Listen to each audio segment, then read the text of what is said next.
Segundo a Bíblia, o universo surgiu num momento de criação divina pela vontade de Deus, que é eterno.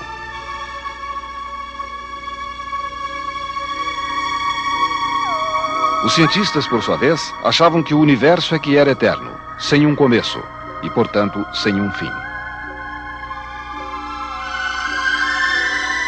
E neste abismo de convicções, a religião e a ciência se defrontaram durante séculos.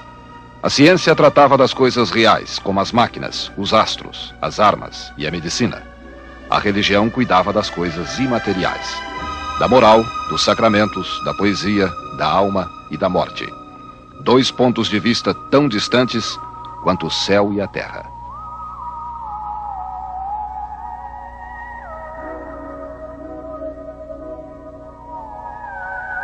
Foram estes dois cientistas, Robert Wilson e Arnold Penzias, que conseguiram aproximar os teólogos e astrônomos, a religião e a ciência, convencendo o mundo de que o universo foi criado em um determinado momento, há cerca de 20 bilhões de anos, por uma força extraordinária que a ciência não sabe explicar. Convencidos de que a explosão que marcou o começo de tudo foi tão grande, tão intensa, que o barulho e o calor provocados por esta explosão continuam perdidos no espaço em forma de radiação, os dois cientistas começaram a vasculhar o universo com este radiotelescópio dos laboratórios Bell.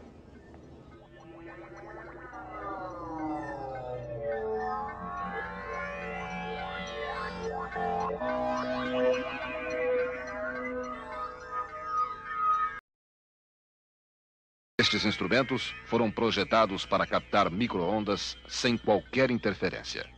Os doutores Penzias e Wilson decidiram vasculhar os céus na onda de 7 centímetros para começar. Tínhamos escolhido de propósito a faixa de 7 centímetros porque sabíamos que não encontraríamos ali nada ou quase nada, nenhuma radiação do espaço. Para surpresa nossa, captamos radiações vindas de todas as direções, muito maiores do que esperávamos encontrar na nossa galáxia. Os dois cientistas não sabiam que já estavam ouvindo os sons da grande explosão ocorrida há bilhões de anos. Inicialmente, eles eliminaram todas as possibilidades de estarem captando sons da própria Terra.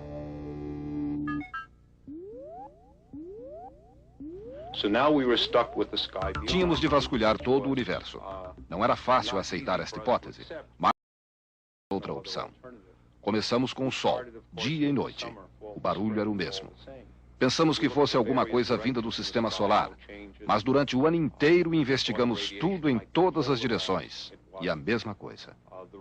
O próximo passo era sair do sistema solar e pesquisar o ruído em nossa galáxia. Focalizamos o telescópio para o centro da galáxia, que é como um disco. O Sol fica numa das extremidades. Esperávamos uma radiação diferente, mas nada. Ouvimos o mesmo som. Comparamos estes sons com os... Vimos então que a radiação estava vindo de um ponto no universo até então desconhecido e com o qual não podíamos nem sonhar. Depois de muitas voltas, durante séculos, os cientistas chegaram às mesmas conclusões dos teólogos. O universo não é eterno. Ele foi criado num instante, por uma força extraordinária e inexplicável, e continua em expansão. Este fato levou um dos maiores astrônomos americanos, o Dr. Robert Jastrow, a escrever este livro, Deus e os Astrônomos, em que ele chega à seguinte conclusão. O cientista escala finalmente a montanha da ignorância. Está prestes a chegar ao pico mais alto. E quando vence o último obstáculo, ele é recebido por um punhado de teólogos que já estão sentados ali no topo há séculos. O Dr. Robert Jastrow é diretor do Instituto Goddard de Astronomia, da NASA, professor da Universidade de Columbia e uma autoridade mundial em cosmologia. Além disso, ele é ateu. Um ateu que ficou tão chocado ao ouvir os sons da criação do universo que resolveu escrever um livro sobre Deus. O que levou os cientistas a acreditarem na teoria da grande explosão como criação do universo? Os cientistas descobriram que todas as galáxias, que são os sistemas estelares que formam o universo, estão se distanciando umas das outras a velocidades incríveis, como se tivesse havido uma grande explosão cósmica. E como prova disto, descobriram os restos do flash de luz e do intenso calor que a grande explosão que criou o universo provocou. Encontramos agora, em todos os lugares no espaço, a radiação desta bola de fogo cósmica.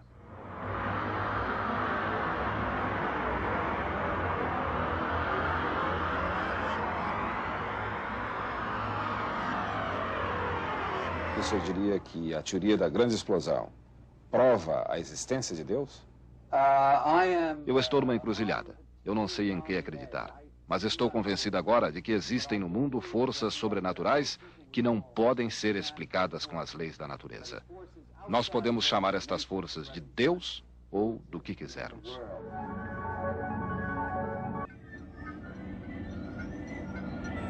No ano passado, cientistas da Universidade da Califórnia repetiram a experiência de Penzias e Wilson com este avião U-2, na camada mais alta da atmosfera terrestre.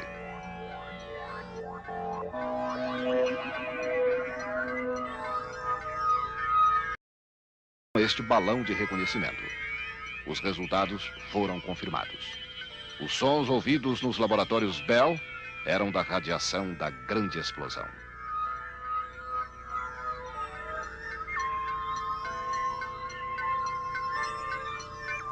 Vocês vão ouvir dentro de instantes o som do Gênesis, ocorrido há quase 20 bilhões de anos.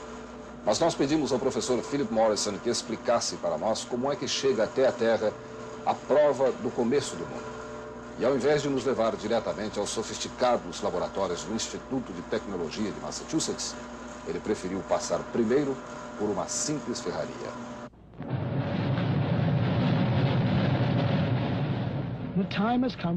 Os sons ouvidos nos laboratórios Bell são, na realidade, radiações produzidas pelo calor. A mesma radiação observada nesta corrente. O calor transforma o ferro e o aço em uma lava ou pasta macia como cera. Minutos depois de tirada da forja, esta corrente parece estar fria, mas durante horas ela emitirá uma radiação térmica ou um calor que não pode ser sentido com a mão.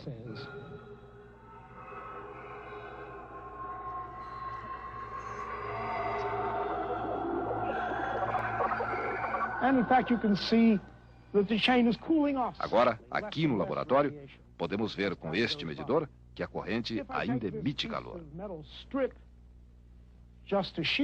Se eu puser esta placa de metal entre o medidor e a corrente, intercepto a radiação. Se puser a mão, o efeito já não é tão grande. Tudo que existe no universo acima de zero absoluto produz esta radiação. E encontramos esta temperatura de 3 graus acima de zero absoluto em um ponto e depois em todo o universo. Era a prova de que precisávamos. Mas se o grande mistério da humanidade fica solucionado com a grande explosão, um mistério ainda maior surge com esta descoberta. E de onde veio este plasma que se transformou em matéria, que explodiu e deu origem ao universo? Quem responde é o professor Jim Peebles, astrônomo da Universidade de Princeton. Quero deixar claro que só conseguiremos investigar, a partir do que existe agora, até o ontem, até o passado remoto. E se tivermos sorte, chegaremos até ao primeiro dia do universo, ao primeiro segundo de sua existência. Mas, além disso, o mistério é total. Ninguém saberá dizer o que existia realmente antes da grande explosão, porque esta explosão destruiu todos os vestígios do que havia antes. As equações matemáticas não dizem nada a respeito, e eu me recuso a fazer especulações. Mas o dia em que a ciência parar de fazer especulações até chegar à verdade, dizem os cientistas, ela não será mais ciência, porque terá perdido a sua principal característica, a curiosidade. Assim, já se diz que a teoria da grande explosão não passa de mais uma etapa de um ciclo. O universo que existia antes foi se expandindo até chegar a um limite e depois começou a se contrair e voltar ao ponto original e explodir. E assim acontecerá com o nosso universo. Expansão, contração e explosão. Talvez fosse melhor aceitarmos o fato de que uma força extraordinária, que podemos chamar de Deus, criou o universo num momento divino. E você vai ver agora a prova científica deste instante de criação. A explosão ocorrida no instante de criação do universo foi tão grande, tão extraordinária, que hoje, 20 bilhões de anos depois, ela ainda pode ser ouvida. Esta gravação foi feita nos laboratórios da Bell, nos Estados Unidos. Você vai ouvir agora o som do instante de criação do universo.